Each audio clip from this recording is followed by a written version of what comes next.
Апелите од страна на вработените во територијалната противпожарна единица кочени до местното население и зачестените контроли од страна на представници од полициската станица, инспектор од Министерството за земјоделство, шумарство, водостопанство и територијалната противпожарна единица ги дава очекуваните резултати и бројот на пожари е намален, информираат од Кочанската противпожарна единица. Тоа го покажува единствениот случај на пожар кој се случил во саботата во близина на фабриката за вода. Се работи за запалена сува трева, меѓутоа пожарот навреме и брзо изгаснат, па нема големи оштетувања.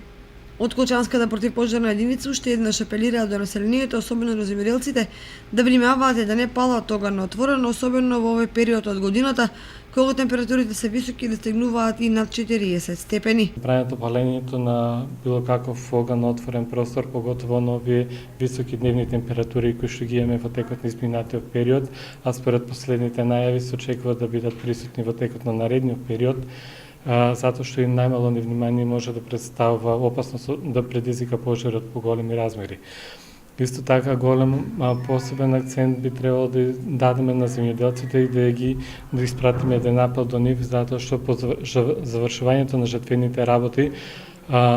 треба да внимаваат со председството на исправната механизација која што се користи од страна на земјоделците, затоа што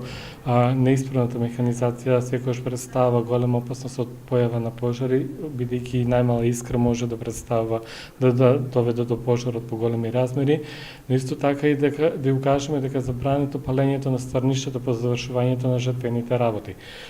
Секое невнимание, значи од нивна страна може да